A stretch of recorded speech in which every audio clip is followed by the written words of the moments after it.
हुसैन राना पाकिस्तान में जन्मे और वहीं पले बढ़े एक डॉक्टर थे, जिन्होंने अपनी मेडिकल डिग्री के बाद पाकिस्तानी सेना के मेडिकल कोर में सेवाएं दी। उनके जीवन में एक बड़ा मोड़ तब आया जब 1997 में वह अपनी पत्नी के साथ कनाडा चले गए।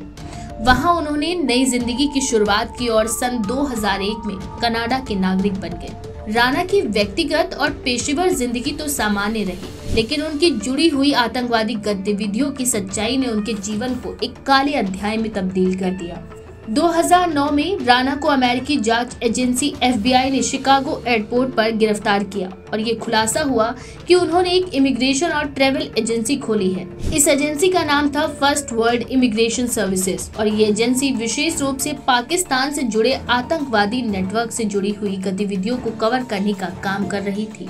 राणा ने इस एजेंसी के माध्यम से पाकिस्तान और अन्य देशों से यात्रा करने वाले व्यक्तियों के लिए वीजा और अन्य दस्तावेज तैयार कराए थे, जिसका उद्देश्य आतंकवादी गतिविधियों को छुपाना था, जिसमें डेविड कोलमैन हेडली की मदद से राणा की महत्वपूर्ण भूमिका थी। डेविड कोलमैन हेडली, जो कि एक अमेरिकी नागरिक था, राणा के बचपन का दोस्त था।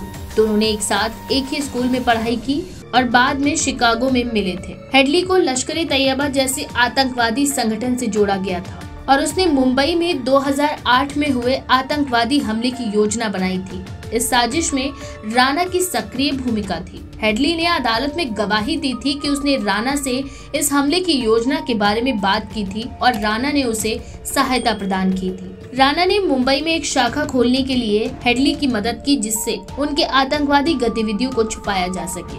हेडली ने बताया कि राणा ने मुंबई हमलों की योजना को मंजूरी दी थी और इसके लिए 5 साल का बिजनेस वीजा प्राप्त करने में मदद की थी। राणा का नाम इस हमले में शामिल था क्योंकि उसने हेडली को मुंबई में स्थित फर्स्ट वर्ल्ड इमिग्रेशन सर्विसेज का दफ्तर खोलने की अनुमति दी थी, जिसका इस्तेमाल लश्कर आतंकवादियों की गतिविधियों को छुपाने के लिए किया जा रहा था।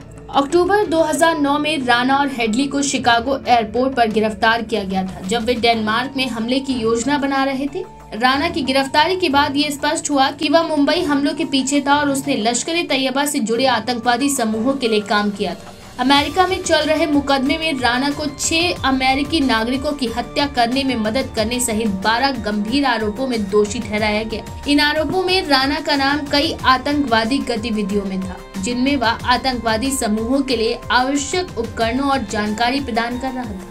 अदालत ने राणा को 14 साल की सजा सुनाई और कहा कि इस सजा से ये संदेश दिया जाएगा कि आतंकवादियों के नेटवर्क में शामिल लोगों को भी कानून से बख्शा नहीं जाएगा। अमेरिकी सरकार ने ये बयान दिया कि राणा जैसे लोग जो आतंकवादियों की मदद करते हैं, उनके खिलाफ बड़ी कार्रवाई की जाएगी। वहीं हेडली ने अदालत में राणा के साथ अपनी दोस्ती का जिक्र करते हुए कहा कि वह राणा को अपने आतंकवादी मिशन के बारे में बताता था। हेडली ने यह भी कहा कि राणा ने उसकी योजनाओं को मंजूरी दी और उसे कार्यान्वयन के लिए समर्थन दिया। हालांकि राणा के वकील ने यह दावा किया कि हेडली एक चालबाज व्यक्ति था, जिसने राणा को फंसाया और वह राणा को इस हमले के बारे में पूरी जानकारी नहीं दे रहा था। वकील ने कहा कि राणा को हेडली के द्वारा धोखा दिया गया था और वह सीधे तौर पर हमले में शामिल नहीं था।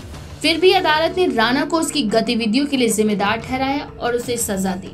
तहव्वुर हुसैन राणा का मामला ये स्पष्ट करता है कि आतंकवाद में शामिल केवल आतंकवादी ही नहीं, बल्कि उन लोगों को भी जिम्मेदार ठहराया जाना चाहिए जो उन्हें सहायता प्रदान करते हैं या उनके लिए गतिविधियों का कवर प्रदान करते हैं। राणा का केस ये दिखाता है कि आतंकवाद के नेटवर्क में शामिल लोग भी समाज के लिए खतरनाक होते हैं और उन्हें सजा मिलनी चाहिए। राणा और हेडली की साजिशों ने न केवल भारतीय नागरिकों की जान ली, बल्कि अमेरिकी नागरिकों की भी जान ली गई। इस मामले में ये शिक्षा मिलती है कि आतंकवाद को न केवल उन आतंकवादियों के खिलाफ, बल्कि उनके सहायक और मददगारों के खिलाफ भी कड़ी कार्रवाई की जानी चाहिए।